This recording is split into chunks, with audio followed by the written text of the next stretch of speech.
Hola a todos y bienvenidos a esta transmisión en vivo que realizamos en las diferentes redes sociales del periódico El Espectador. Gracias a ustedes por confiar en nosotros para mantenerse informados. ¿A quién pertenece la tierra en Colombia y qué se hace con ella? Esa es una pregunta central al pensarse las desigualdades no solo en nuestro país, sino en Latinoamérica.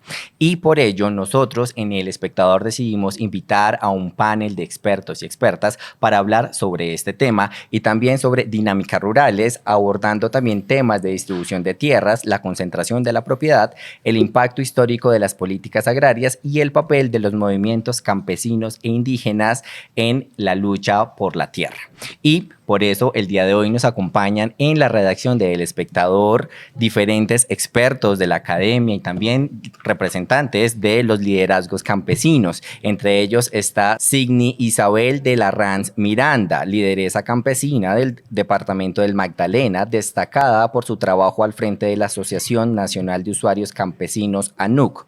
Es reconocida como una voz influyente para las mujeres rurales en Colombia y representante de sus intereses en la Agenda Nacional Campesina, asociación de origen rural en la que es vocera de las zonas de reserva campesina del país.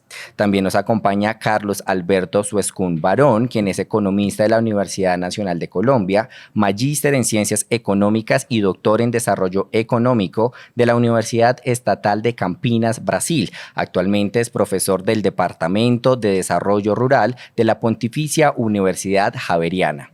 Y también nos acompaña Ita Yosara Rojas Herrera, quien es investigadora en conflictos socioambientales, es socióloga de la Universidad Nacional de Colombia, magíster en Desarrollo Rural de la Universidad de Gante, Bélgica, y candidata a doctora en el Instituto Internacional de Estudios Sociales de la Universidad Erasmus de Rotterdam, Alemania. Mencionando quienes nos acompañan en esta mesa, vamos a empezar hablando de un tema importante y quisiera preguntarle a Ita Yosara qué grupos o individuos son considerados los principales propietarios de la tierra en Colombia. Muchas gracias por la invitación. Entonces, para responder esa pregunta quisiera referirme un poco al título de esta sesión de discusión tan importante en cuanto a quién tiene la tierra y qué se hace con ella, que son dos preguntas fundamentales desde la economía política. Quienes estudiamos la economía política nos guiamos por cuatro preguntas. ¿Quién tiene qué? ¿Quién hace qué? ¿Quién se queda con qué? ¿Y dónde se reinvierte, digamos, esa ganancia? Y esas son unas preguntas fundamentales para hablar, digamos, del conflicto agrario en Colombia, incluso también del conflicto armado, de tierras y de campesinado. Solamente para dar una figura y empezar a responder esta pregunta, el 10% de los propietarios en Colombia son dueños del 86% del total del área que es susceptible de la producción agrícola en Colombia. Es decir, el 10% de los propietarios tienen acceso a este 86% de la propiedad territorial. ¿Quiénes son o de dónde vienen? Son dos preguntas muy importantes. Entonces, entre quiénes son, me gustaría mencionar un rasgo y es quizás caben dentro de un grupo que se le denomina, les hemos denominado, digamos, los terratenientes, los grandes propietarios, que son un grupo social desde el siglo XIX que se empieza a consolidar también a expensas de la expansión de la producción y de la economía campesina, familiar y comunitaria. Y con esto me gustaría referirme brevemente a las políticas y al conflicto agrario que se empieza a desarrollar en Colombia desde finales del siglo XIX y a comienzos del siglo XX. Y este grupo de personas, Catherine Legrand le denominó los empresarios territoriales o los emprendedores territoriales, que eran básicamente un grupo de personas que habían accedido a unos bonos del Estado, que se habían beneficiado de unas políticas de adjudicación de baldíos de parte del Estado, que estaba en quiebra, que se estaba beneficiando y que entraban a reclamar unas propiedades, especialmente en las áreas de frontera agrícola. Esas propiedades que ellos reclamaban eran tierras que ya habían sido mejoradas por los campesinos y las campesinas. Las familias campesinas a finales del siglo XIX, y esto lo podemos ver, por ejemplo, para el caso del café, hay un estudio muy famoso de James Parsons sobre la colonización antioqueña, luego unas críticas a las que se refiere precisamente Catherine Legrand en su texto más importante que es Colonización y protesta campesina, y es que los campesinos empiezan a colonizar estas áreas de frontera agrícola, empiezan a tumbar, a mejorar, a producir. Una vez las tierras están mejoradas, llegan estos empresarios territoriales con unos vales, con unos bonos que había emitido el Estado para la época y les decían a los campesinos que esa tierra no era de ellos, pero que se podían quedar.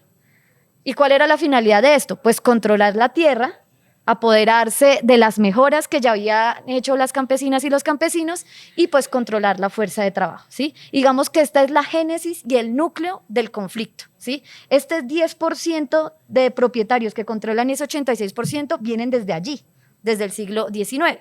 Hoy la figura es un poco más compleja a la luz, digamos, de los procesos que hay de inversión de tierras y sobre todo con unos productos agrícolas de exportación que empezaron en el siglo XX con el banano, posteriormente pues la caña de azúcar. Digamos que hay unos productos agrícolas por excelencia cuya producción es, pues, involucra una extensión muy grande, ¿cierto? Y hay capital internacional allí. Entonces, con esto lo que quiero decir es que ese grupo de los dueños de la tierra es heterogéneo en el sentido de que viene uno histórico, que son esos empresarios territoriales del siglo XIX que se beneficiaban de las políticas de tierra del Estado y de las concesiones de baldíos. Y solamente para darles un ejemplo, en ese momento el Estado empezó a concesionar a compañías internacionales por trazar líneas férreas, pues extensiones importantes de tierra, ¿no? Eso es un ejemplo para dar. Eso sucedió en el Magdalena Medio, eso también sucedió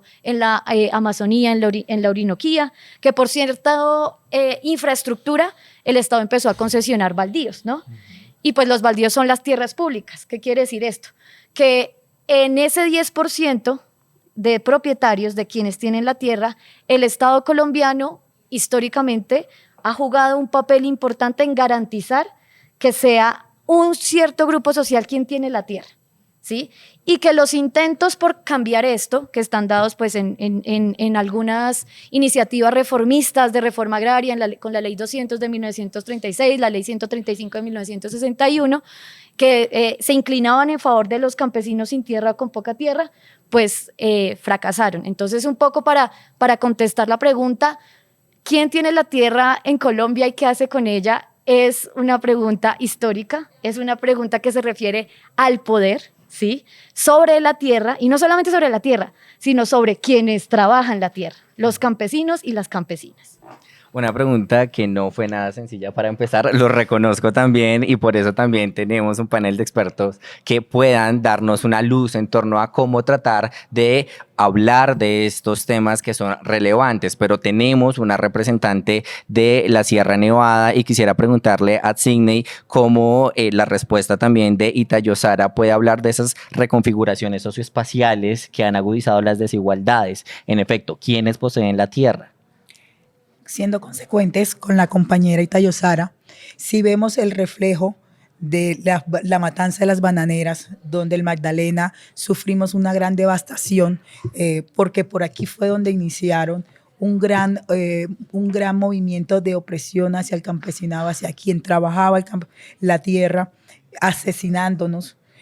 Pusimos demasiados muertos. En una semana es un hecho histórico reconocido esta matanza que llevó no solamente en el Magdalena a reconfigurar todos estos escenarios, sino también había a la par un movimiento en el centro y sur del país que hacía que población de los departamentos del sur y centro se desplazara.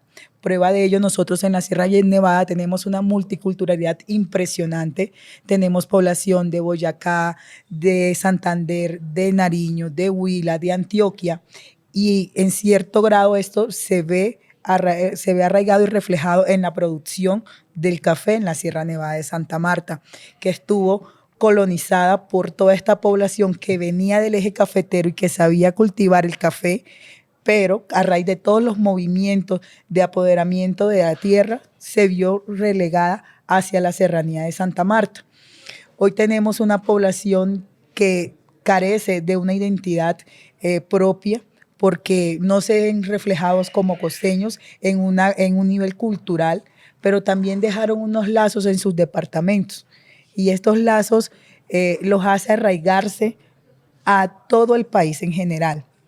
Entonces, el conflicto por la tierra está muy reflejado en esa vasta producción en los monocultivos. Lo vemos en el Cauca con el monocultivo de la caña, las afectaciones que está teniendo hoy en día para los ríos Cauca y Magdalena, la afectación que está teniendo el banano, que tiene igualmente la palma de aceite, que si bien son cultivos que generan un índice económico, afectan también a la población campesina y afectan el suelo, el subsuelo y la economía propia interna del país.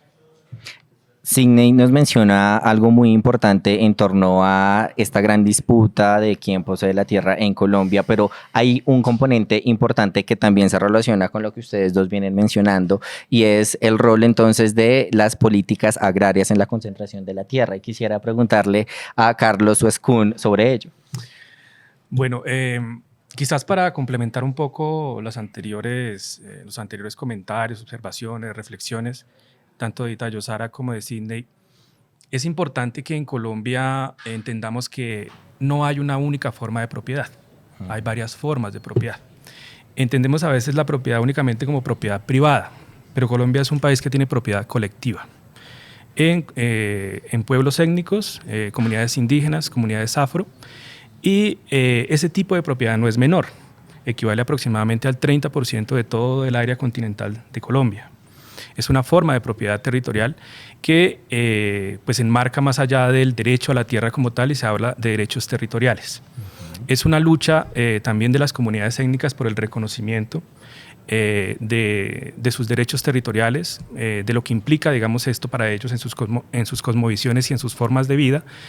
Y por otro lado tenemos también la propiedad privada, es decir, la propiedad que reclaman particulares. Y se mencionaba por allí, Itayosara mencionaba la palabra baldío. Ese baldío refiere a propiedad pública, es decir, la propiedad estatal. El Estado también tiene patrimonio representado en tierras. ¿Cuál es el problema que tenemos con esa pregunta anterior? Perdón, yo sé que hay una más reciente, pero la anterior me llamó mucho la atención, tomé nota de lo que estaban diciendo, tanto Sidney como Itayosara, y creo que es como necesario complementar eso. El Estado no sabe cuál es su propiedad, digamos, sobre la tierra. La propiedad estatal es desconocida. No existe un inventario de tierras baldías de la nación, ¿sí? Y por ende, digamos, es como que el Estado es propietario de algo, pero no sabe dónde está, ¿sí? Entonces, ese es un gran problema. Hay sentencias de la Corte Constitucional que conminan al Estado colombiano a resolver ese problema. Ojalá, digamos, en el corto plazo podamos resolver ese asunto, porque ese es un mecanismo también para garantizar el acceso a la tierra a los campesinos en Colombia. La propiedad privada, por otro lado, cuando se pregunta de quién es, resulta que 60% de eso que se reclama como privado no tiene títulos de propiedad bien definidos. Entonces tenemos un grado de informalidad en la propiedad, en la tenencia de la tierra muy grande. Apenas 40% de las propiedades rurales en Colombia tienen títulos de propiedad bien definidos, es decir, tienen una escritura pública, están debidamente registrados ante una oficina de registro de instrumentos públicos.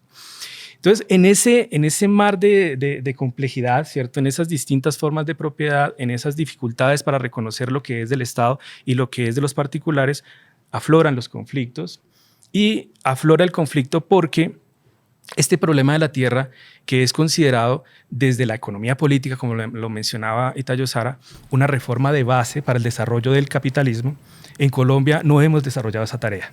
¿Sí? Estamos en pleno siglo XXI y nosotros no hemos resuelto el problema agrario en un país que se considera de mediano ingreso. ¿Sí?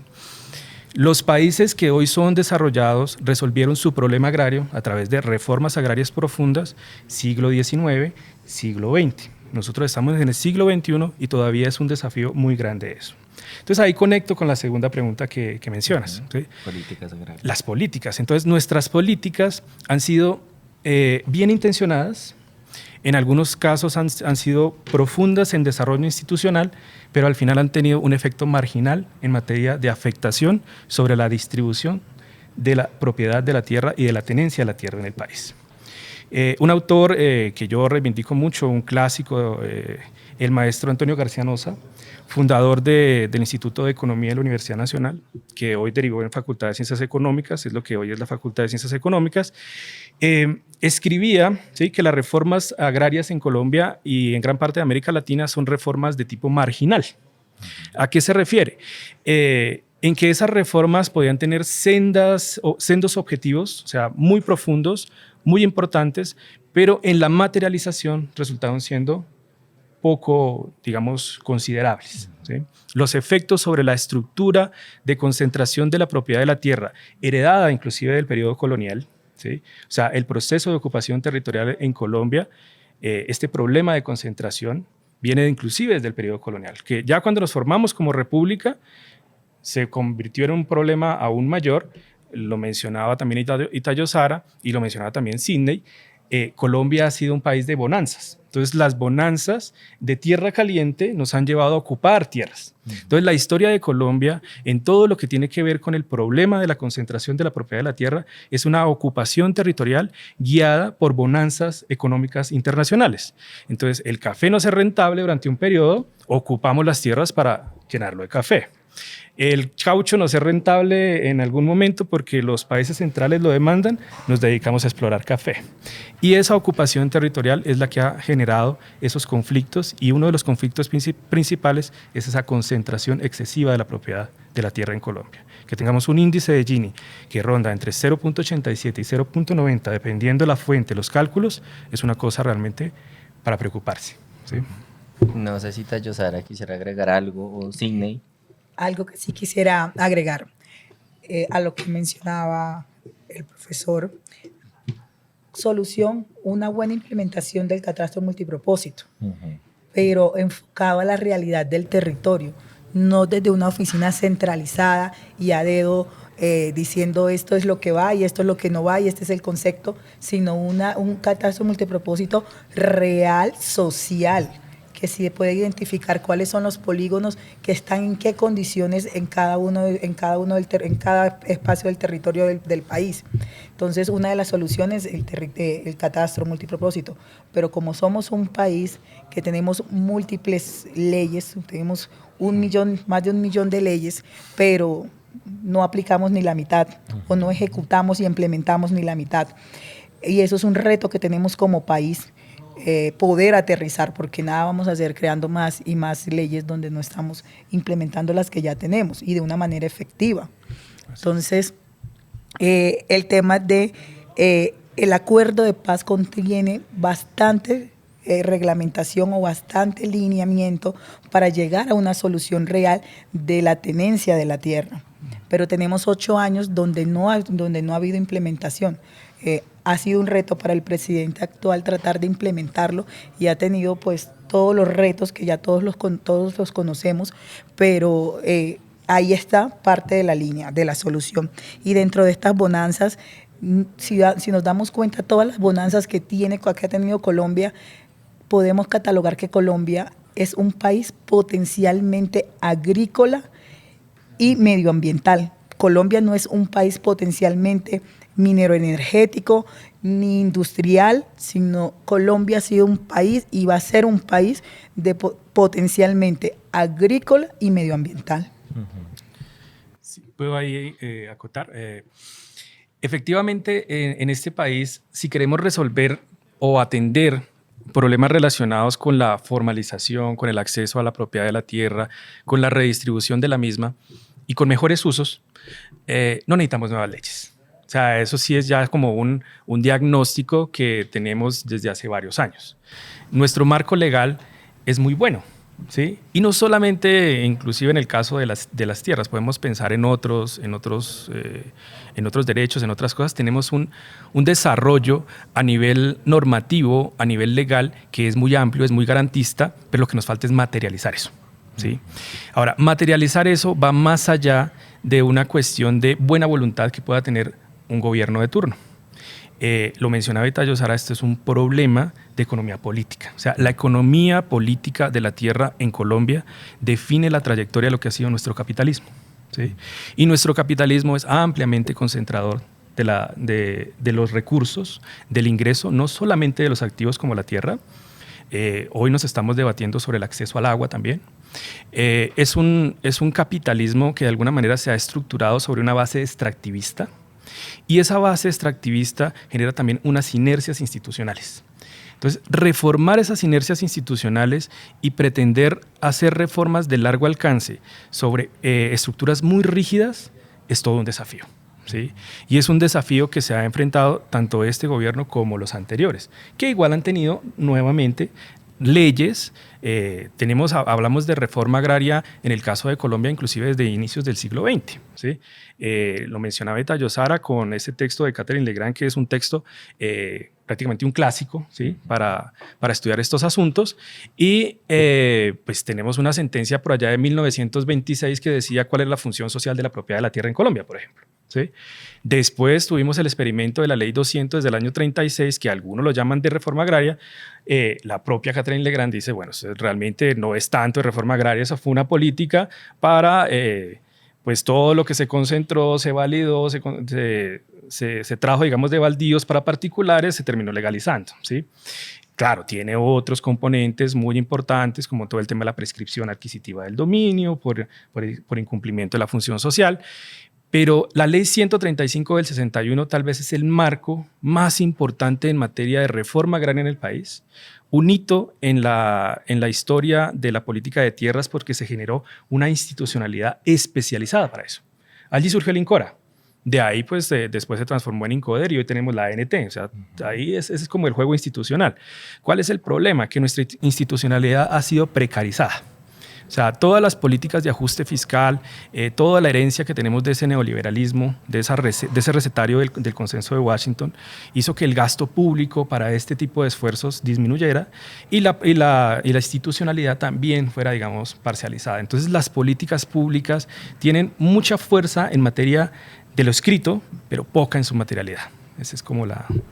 Yo quisiera añadir algo a lo que viene mencionando el profesor, y es la importancia de la institucionalidad y también que hay casos medianamente exitosos en lugares en el siglo XXI donde se ha implementado una reforma agraria y el primer paso y el primer criterio para materializarla es constituir una institucionalidad robusta.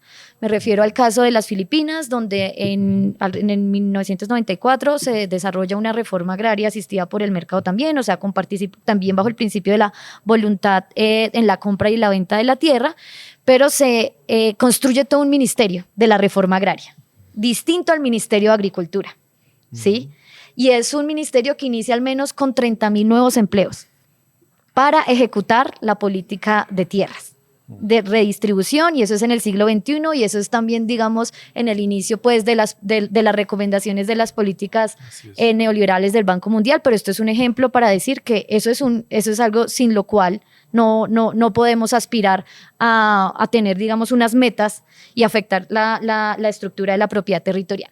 Lo segundo que quiero decir, y es un poco también debatiendo con Sidney alrededor de la descentralización, y es en un país donde la tierra la tienen también empresarios territoriales con vínculos territoriales allí, que incluso tienen ejércitos privados, ¿cierto? El tema de la descentralización es sumamente complejo, porque allí hay unos vínculos clientelares patronales, hay unos patrones históricos que están allí, ¿cierto? Que han controlado la tierra y el trabajo, y que seguramente el trabajo, es decir, a la población campesina, y que seguramente a la hora de implementar un proceso de redistribución, pues no van a querer aflojar ni lo uno ni lo otro, ni la tierra ni el control sobre los campesinos.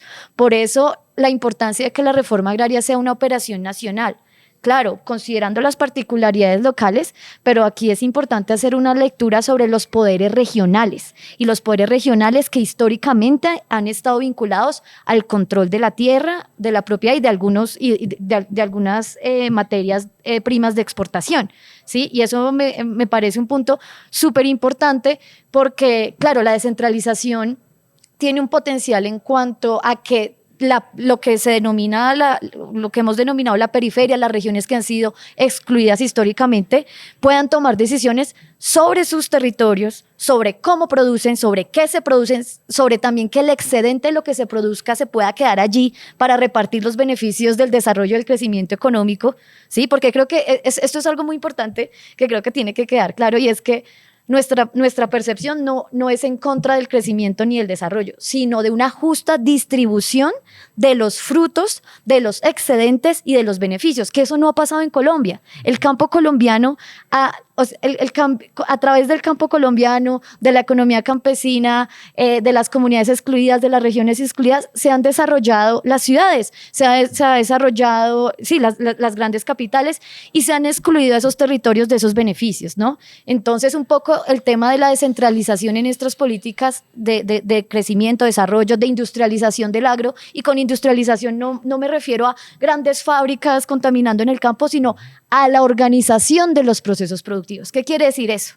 Que, por ejemplo, bajo esquemas asociativos, de cooperativas, el campesinado pueda dirigir la producción del sector agrícola. Esto es sumamente importante y eso es industrialización. No tiene que ver solamente con gran escala, sino la organización y que del proceso productivo, y que esa organización del proceso productivo esté en manos de esos sujetos sociales que fueron excluidos, que fueron marginados, porque además, hablando del régimen legal pues vigente, a mi juicio la única manera de cumplir el mandato de la función social y ecológica de la propiedad, tal y como está hoy en la ley 160, que es nuestra ley vigente de reforma agraria de 1994, la única manera de cumplir con eso es que la tierra está en manos del campesinado. ¿Por qué? Porque es el campesinado quien le impregna esa función, quien la trabaja. ¿Quién produce los alimentos? El campesinado. ¿Quién se beneficia de la producción de alimentos? La sociedad en su conjunto. Entonces allí está la función social. ¿Cómo ha producido el campesinado? Que esta es otra pregunta. No solamente es quién tiene la tierra y qué se hace con ella, sino cómo se produce. Porque esto tiene unas dimensiones ambientales sumamente importantes. Yo les quiero dar, por ejemplo, dos casos. La bola de polvo en Estados Unidos. Este fenómeno de la bola de polvo de Estados Unidos en el siglo XX fue que precisamente se empieza a desarrollar el campo de los Estados Unidos, y esto tiene unos efectos ambientales severos, una erosión del suelo, y se empieza a levantar la tierra y se generan estas nubes de polvo que empiezan a vaciar a toda Oklahoma. La gente ya no puede vivir en esta parte de Estados Unidos porque está esa nube de polvo, la gente no puede salir, no puede respirar de los niveles de erosión del suelo debido a los inicios de la producción agrícola industrial. ¿Qué pasa con esta gente? Esta gente se tiene que mudar, se cambia de lugar. La mayoría de ellos se van para California. Eso es un fenómeno muy conocido que les llamaron los Oquis. Se van para California y se vuelven trabajadores asalariados agrícolas de unos campos de comida, ¿sí? Esto es el efecto ambiental de ese desarrollo industrial, de producir de esa manera. El campesinado colombiano y el campesinado en el mundo produce teniendo en cuenta también los límites físicos, químicos, la calidad de los suelos. Tienen unas prácticas agrícolas que involucran dejar descansar la tierra, rotar cultivos. Es decir, si la tierra está en manos del campesinado, se cumple la función social y ecológica. De allí la importancia de que la tierra esté en manos del campesinado y que los procesos de producción en el campo estén dirigidos por ellas y ellos. Y Tayosara menciona algo importante, y es que los propietarios tomen posesión o que se hagan responsables de la tierra, entendiendo también las dinámicas que históricamente siempre han utilizado. Y justo en este campo, Sidney mencionó algo hace un momento que se relaciona con el siguiente tema que quiero abordar, también muy asociado a lo que decía Tayosara, y es el tema de las zonas de reserva campesina. Tú eres vocera en las zonas de reserva, que recordemos que recientemente en medio de la COP16 se anunció la creación de 4 nuevas zonas de reserva campesina, y uniendo lo que decía Tayosara y lo que el mismo profesor Suescún mencionaba sobre la importancia de los movimientos campesinos e indígenas en el tema de la redistribución de tierras. Hablemos un poco de cómo está ese panorama de participación de los líderes que sabemos que están siendo amenazados, muchas veces siendo víctimas de violencias sistemáticas en los territorios apartados. Bueno, el movimiento campesino indígena es la primordial base social del país. ¿Por qué es la primordial base social? Partiendo del movimiento campesino, que inició en los años 30, 40, luego de ya citado de las matanzas bananeras, surge la NUC hace aproximadamente 65 años en sus bases Y producto de esto nacen movimientos como la CRIC, hoy en día consolidado fuertemente, nacen partidos políticos que llevaban como visión defender estas causas más allá del Partido Liberal y Conservador, que eran los tradicionales donde veníamos, y que se apersonan, como lo son la Unión Patriótica o el PSC, que nacen con estas bases y con estas luchas. Entonces mira que el principal motor de movilización social en el país es el campesinado. De aquí nace todo el pilar social.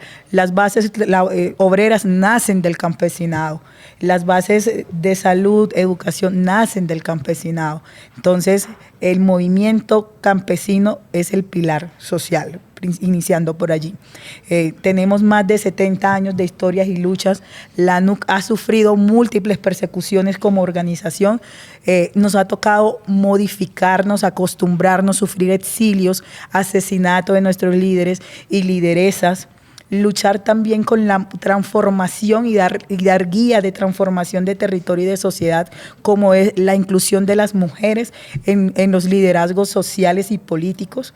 Hemos sido pilar de esto. Entonces creo que el movimiento campesino cobra un relevo muy importante a nivel nacional, que ha tratado de ser invisibilizado por las fuerzas políticas y que tienen estos poderes a través de estos llamados ejércitos, de que le han tenido 1000 nombres, que le han puesto 1000 nombres a estos ejércitos privados, pero que a la final han tenido una única vocación, y es acallar el movimiento campesino social y todos sus pilares, todos los pilares que ha dado pie y que ha dado esos hijos de las luchas campesinas. Cuando hablábamos de las zonas de reserva campesina, cuando hablamos de industrialización, no es hacer del campo una nueva revolución industrial como la que ya vivimos, porque ya vimos que no es operativa. A esto nos ha llevado los diferentes TLC, que cuando se fueron a negociar no llamaron a ningún campesino, no se tuvo a ningún movimiento campesino, a ninguna organización campesina para negociarlo. Lo hicieron economistas que nunca han sembrado una mata ni de ningún producto. Creo que la única tierra que han tenido en sus manos es cuando lavan la papita en la casa, ¿cierto? Entonces, este es el principal error de los TLC, y que hoy tienen al campesino en una pobreza extrema.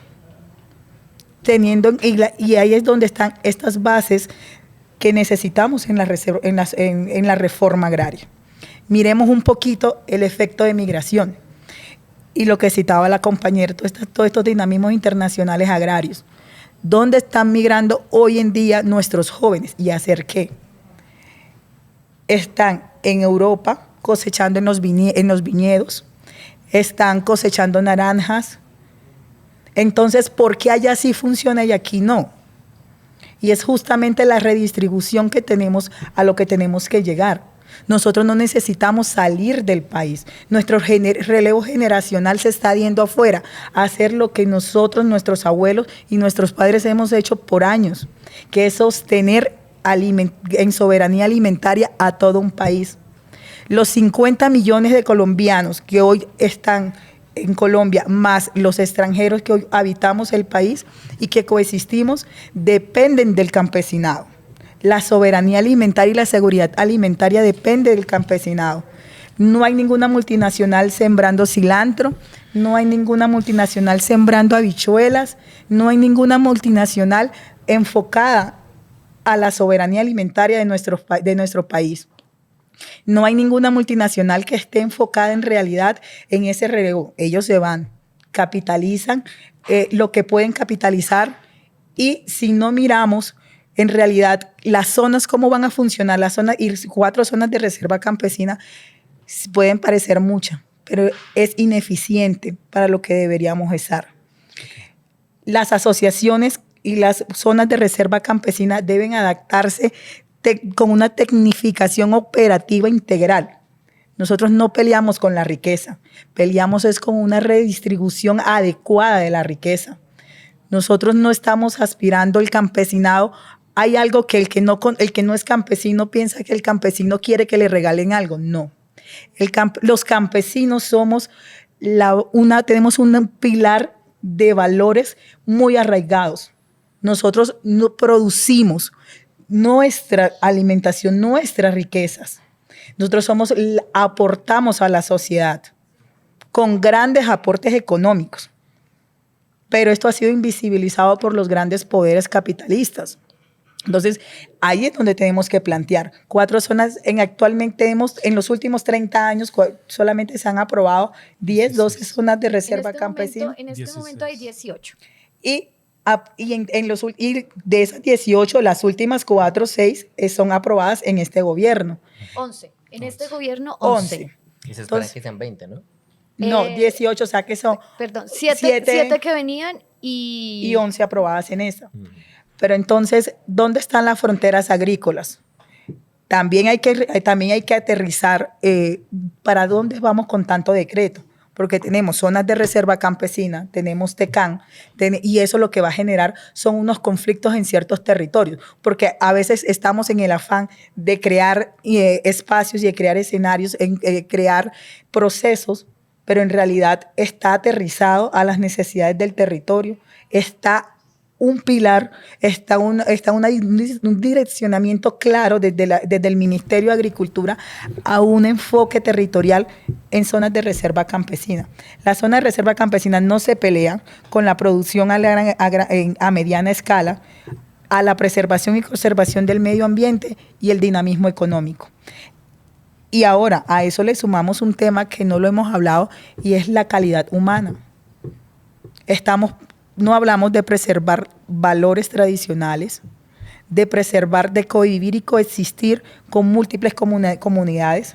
Nosotros somos un país tan multicultural que creo que tenemos más de 108 comunidades indígenas, pueblos indígenas, en todo el país. Convivimos con una tradición no solamente lingüística, sino también de alimentos y moral, que eso construye país y construye economía. Yo justamente le iba a dar la palabra al profesor Suescún porque veo que está tomando apuntes de manera muy atenta, entonces por favor. Sí. Yo creo que de todo esto se coligen varias cosas de lo que está pasando, no solamente en esta conversación, sino en general en lo que es nuestra historia, en lo que estamos viviendo, pero además en lo que se vislumbra para nosotros como país. El problema de la tierra no es menor en su sentido histórico, no es menor hoy por los problemas que vivimos, pero además es estratégico para lo que se viene. Está relacionado con la cuestión climática. Estamos viendo graves inundaciones, alzas de temperatura, o sea, los extremos los estamos viviendo. Estamos pasando por una transición productiva muy importante. No es, digamos, un miedo ni una cosa de hace poquito, sino que estos ya son estudios de hace varios años en los cuales nos muestran que nuestras reservas de petróleo pues están decreciendo. Este es un país que se ha especializado en obtener sus dólares a partir de la venta de crudo y eso se nos está acabando.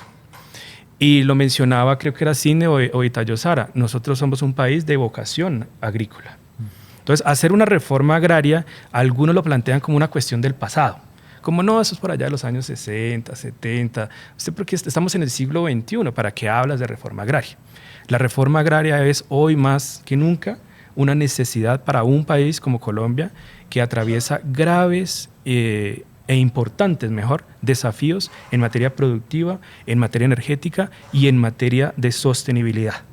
Porque la reforma agraria, aparte de ser una reforma de base para desarrollar el capitalismo, porque la reforma agraria no es eso, porque se crean muchos mitos, ¿no?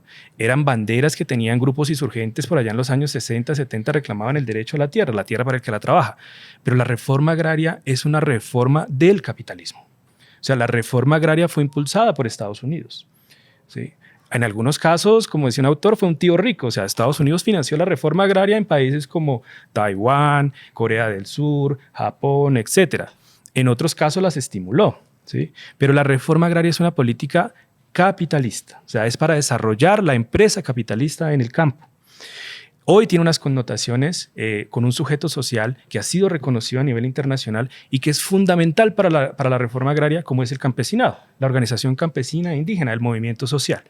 No es casualidad que las reformas agrarias, la 135, por ejemplo, de 1961, a la par que crea el INCORA, también crea el movimiento social. O sea, es un decreto presidencial el que nos genera pues la creación de la ANUC como tal, ¿sí? La Asociación Nacional de Usuarios Campesinos, por supuesto, ya existía una base del movimiento social, pero su formalización surge con la reforma agraria como política estratégica en los años 60.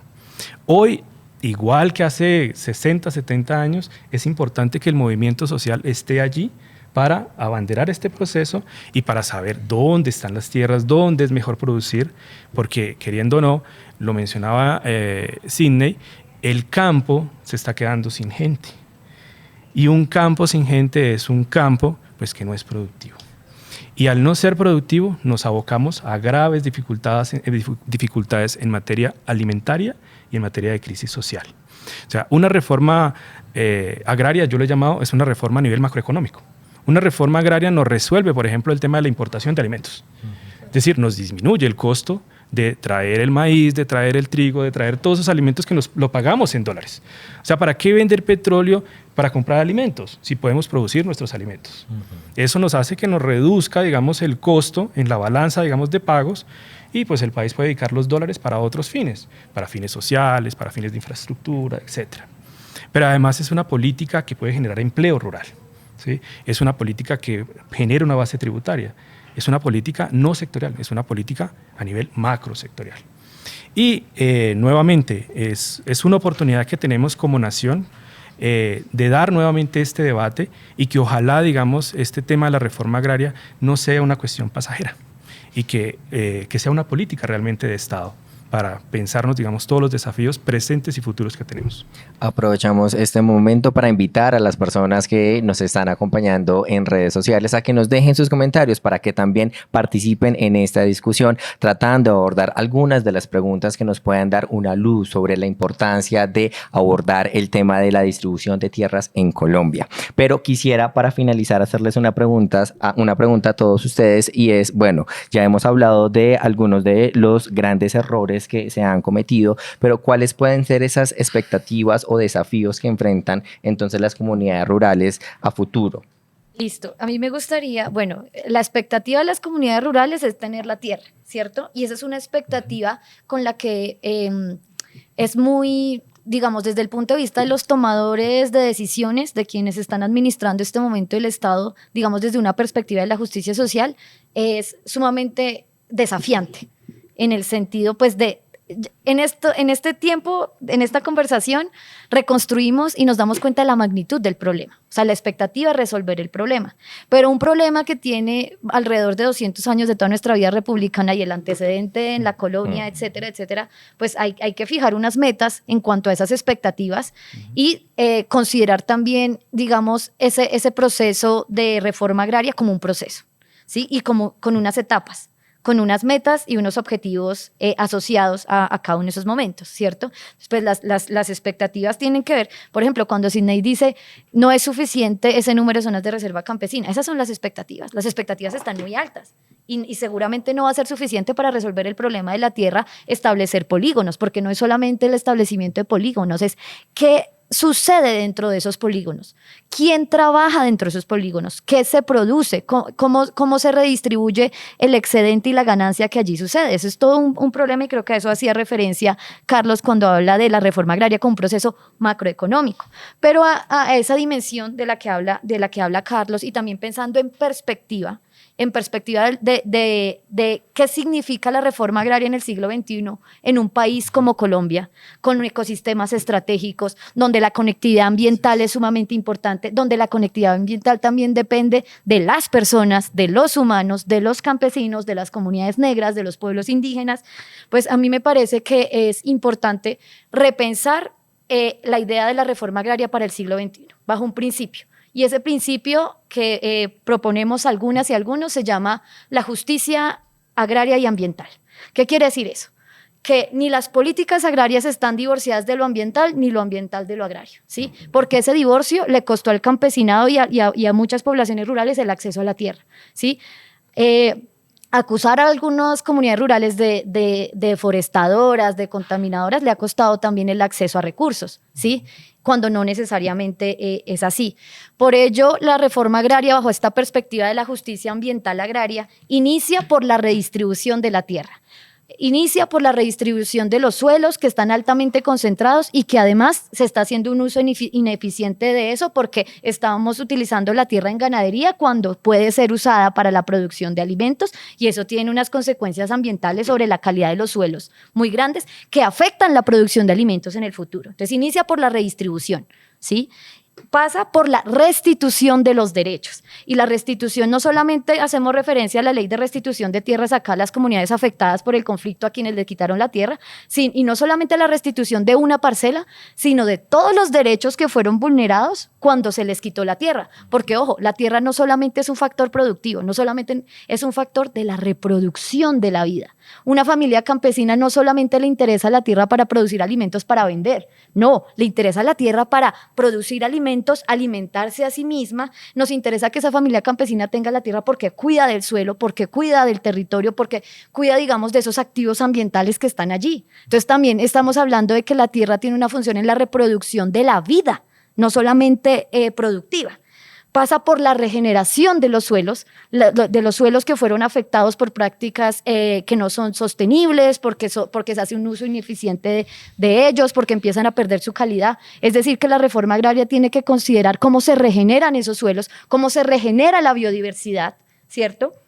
Pasa por la representación. ¿Y qué quiere decir la representación? Y yo creo que en esto Sidney nos ha dado bastante ilustración, y es que el proceso de ese tamaño, de esa envergadura, con esa magnitud de cambio social que tiene en el centro la reforma agraria, tiene que tener en su centro la representación de las comunidades rurales, el direccionamiento de ese proceso social de parte del campesinado, las comunidades negras y los pueblos indígenas, y eso es sumamente importante.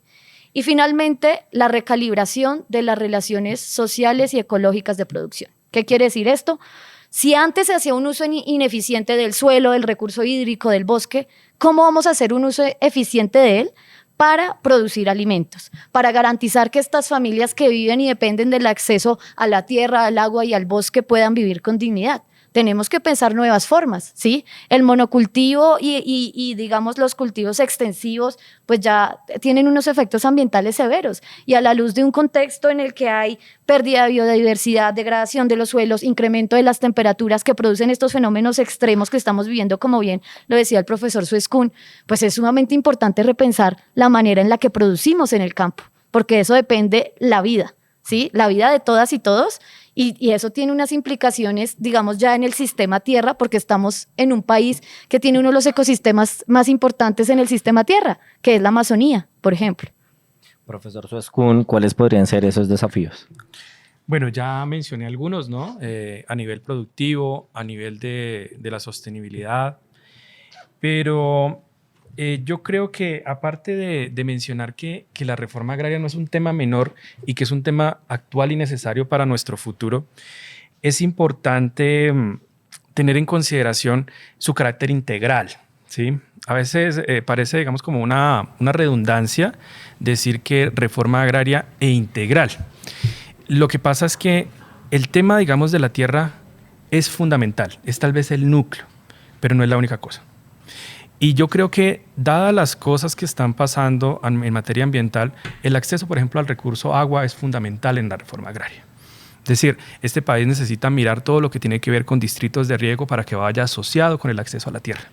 Un aspecto fundamental. La protección, digamos, de cuerpos de agua, fundamental para esto.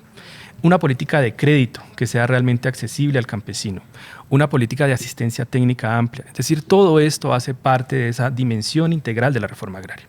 Pero por supuesto, el tema de la tierra es fundamental y es una prioridad que nuevamente ojalá que trascienda en el tiempo, que se convierta, digamos, en una política de Estado, porque aquí es importante hacer un balance sobre esto.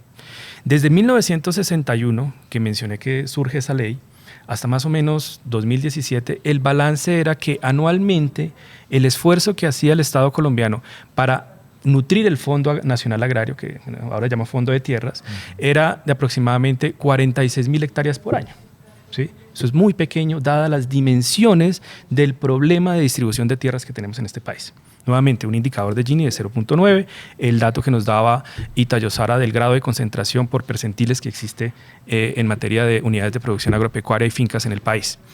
Pero que en estos últimos 2 años hayamos doblado ese promedio histórico es destacable, ¿sí? Ahora, ¿qué se puede pedir o qué se le debe pedir, digamos, a la ciudadanía, dado que esto es una política de alcance pues, general e importante? Paciencia, yo creo, y empatía frente a esto también, ¿sí? Porque no es un tema fácil de trabajar, es un tema que tiene raíces históricas. Nuestro conflicto armado se sustenta, digamos, en el problema de la tierra. Nuestra historia de violencia se sustenta en el problema de la tierra. Y trascender eso no es fácil. Y eso requiere consensos nacionales para, por ejemplo, que el catastro multipropósito, lo mencionaba Sidney, avance y tengamos una flexibilización en el mercado de la tierra porque es ampliamente concentrado, para que las ofertas, digamos, de tierra aparezcan, es decir, que la tierra que está siendo utilizada de manera ineficiente aparezcan, digamos, vendedores y el Estado, que ahorita está ávido por comprar para redistribuir, pues tenga realmente, digamos, como ese cierre, digámoslo allí, en materia de oferta y demanda. También decir que o sea, no esperemos a que aparezcan las crisis para valorar lo que realmente es importante. La pandemia de la COVID-19 demostró la importancia del campesinado en este país.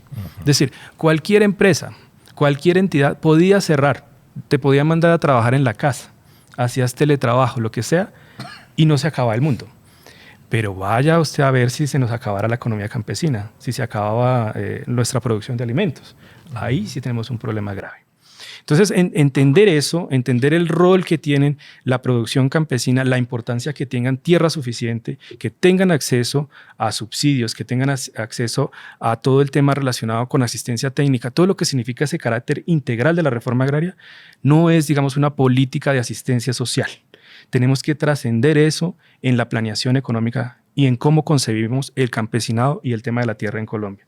No es una política de asistencia social, debe ser una política de desarrollo económico para realmente darle la dimensión que necesitamos a los desafíos, tanto productivos como ambientales, en un país vulnerable, tanto en términos macroeconómicos como ante las mudanzas del cambio climático, ante los efectos del cambio climático. Para finalizar, quisiera extenderle esta misma pregunta a nuestra representante de la Asociación Nacional de Usuarios Campesinos, ANUC, Sidney. Reto: poder identificar plenamente con quién y con quiénes hacer reforma agraria integral. Creo que una de las líneas más importantes la demostró Agenda Campesina, esta plataforma que a mitad de año pudo movilizarse con recursos propios, no asistencialistas, a respaldar este proyecto que presenta el presidente, que es la reforma agraria, pero también hacer un llamado a decir, hay estas líneas que estamos fallando, hay estas dificultades y hay que mejorar en estas líneas. Entonces eso es una muestra clara que hay un respaldo social, hay toda una articulación social en torno a la reforma agraria. Uno de los principales retos es saber con quién, cómo y quiénes vamos a estar allí. Creo que Agenda ha dado una muestra muy, muy clara que estamos organizados, sabemos para dónde vamos, sabemos qué se debe hacer, sabemos cuál es la necesidad que nosotros tenemos como campesinos para que se lleve una reforma agraria integral. Lo citaba el profe Carlos, tenemos grandes conflictos en torno al agua, problemas no solamente en el nacimiento del río Cauca, sino en todo lo que conlleva su trasegar hasta su desembocadura. Esto está afectando gran parte de la economía del país. No le hemos puesto atención. Y no solamente afecta a la economía del país, sino que afecta a los recursos hídricos de los que dispone el país. Entonces, y ante todos los escenarios y todos los actores que llaman a participar de soluciones, de posibles frentes de trabajo, se repite la misma constante. El movimiento campesino no es llamado como factor principal en todo esto. Si hacemos un poquito de recordar. Nosotros no teníamos un ejemplo básico, el café. En los años con un cuidado medioambiental, pero entonces hace unos cuantos años a la eminencia que estaba en el Ministerio de Agricultura en ese momento se le ocurrió decirle, y la maravillosa idea, tumben y vamos a sembrar caturra, que eso no necesita nada de sombra. ¿Y qué estamos enfrentando? Hoy hay deslizamientos, afectación medioambiental, problemas en los ecosistemas, porque es que no se tiene en cuenta al campesino, al que sabe. Entonces, eso es uno de los grandes retos que nos implica hacer una reforma integral. Una reforma integral, si bien es cierto, uno de sus principales pilares es el acceso a tierra, que no hablamos de infraestructura vial. Estamos buscando las últimas tecnologías en pavimentos para hacer cuatro carreteras nacionales. Pero Colombia tiene una geografía muy particular que representa unas dificultades y representa unas tareas que suplir para poder llevar una redistribución y una reforma agraria integral. Entonces no estamos buscando infraestructura vial para sustentar y para poder fluir de conexión a todo el país según sus necesidades, porque no es lo mismo una carretera sobre Boyacá que una carretera que conecte Ciénaga, Magdalena, Atlántico, que tiene unas ciénagas. Entonces, hay que pensar en eso, sin hablar de los macizos montañosos que representan otros retos. No estamos hablando de salud, no estamos hablando de educación, no estamos hablando de cultura. Entonces, todo eso implica una reforma agraria integral y ahí tenemos que llegar. Todo este tiempo hemos hablado de lo que pasó en pandemia, que el campesinado subsiste, que el campesinado es quien otorga, pero es que esto se resume básicamente en reconocer, y es allí donde también un reto muy grande, y es reconocer que el campesinado es quien garantiza la soberanía alimentaria, la seguridad alimentaria y la agroecología, que hemos tratado de satanizar la agroecología, como decir, nos vamos a devolver a los años 30, 40, 20, no sé, a la época de los dinosaurios, pero no. La agroecología es aplicar una producción sustentable económicamente, financieramente y ecológicamente. Bueno, con una reflexión desde los diferentes expertos y expertas que nos acompañaron en este espacio, cerramos como tal esta discusión de tierras en conflicto, preguntas para entender la redistribución de la tierra en Colombia. Les recomendamos a todos ustedes que nos dejen sus comentarios, estaremos encantados de leerlos para vincularlos también en este análisis en torno a las desigualdades en el país. Le agradezco a nuestro equipo de panelistas que nos acompañaron en la redacción, y no siendo más, les recordamos que pueden seguir todo el cubrimiento informativo que nosotros realizamos desde nuestra página web www.elespectador.com. Gracias a todos ustedes por acompañarnos.